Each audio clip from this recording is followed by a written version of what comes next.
Hello guys, আসসালামু আলাইকুম। সবাই কেমন আছেন? আপনাদের দোয়া আমিও ভালো আছি, আলহামদুলিল্লাহ। আমি এখন মরিচ পোড়া দিচ্ছি, মরিচগুলো নিয়ে যাচ্ছি, এখন ভর্তা বানাবো।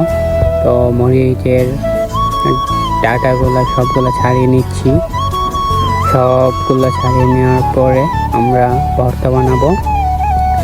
আমরা এখন দেখাবো জলপাই গাছ, যেখান থেকে জলপাই পারবো।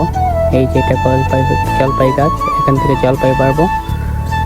আর এখন পারতেছি রসুন গজের পাতা, এটা লবণ মরিচের সাথে দেব, অনেক টেস্ট হয়।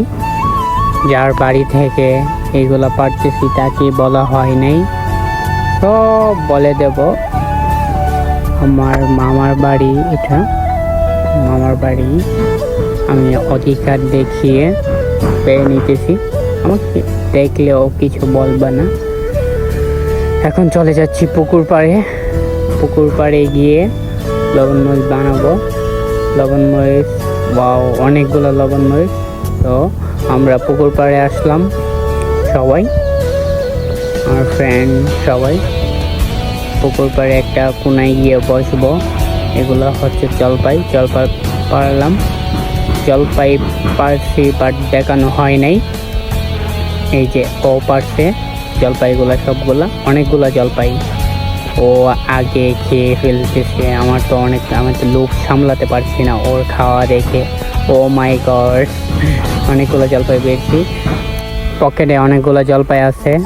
তো ওইগুলো আমি আমার ভাবির জন্য নিয়ে যাব, তাই ওদেরকে দেই নাই, লুকিয়ে রেখে দিয়েছি। ওর খাওয়া দেখেন গাইস, মনে হয় যে গরুর মতো খাইতেছে। দুইটা পুরোই চাবাইতেছে গরুর মতো। আল্লাহ, দেখে আমি লোক সামলাতে পারিনি, তাই আমিও খেতে বসে গেছি।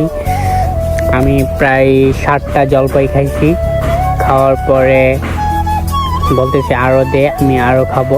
আমার তো সবাই বলে যে আমি নাকি জলপাই রাজা, মানে আমি টক খাইতে এত ভালোবাসি।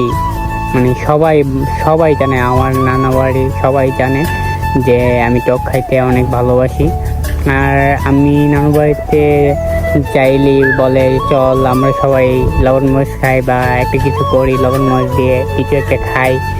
আর শীতের দিন আসলে তো কোনো কথাই নেই, জলপাই এটা সেটা অনেক কিছু খাই, তুই অনেক কিছু। ও মাই গড, দেখেন গাইস, ওরা এত রাগ করে পুরো লবণ মরিচ শেষ করে ফেলছে।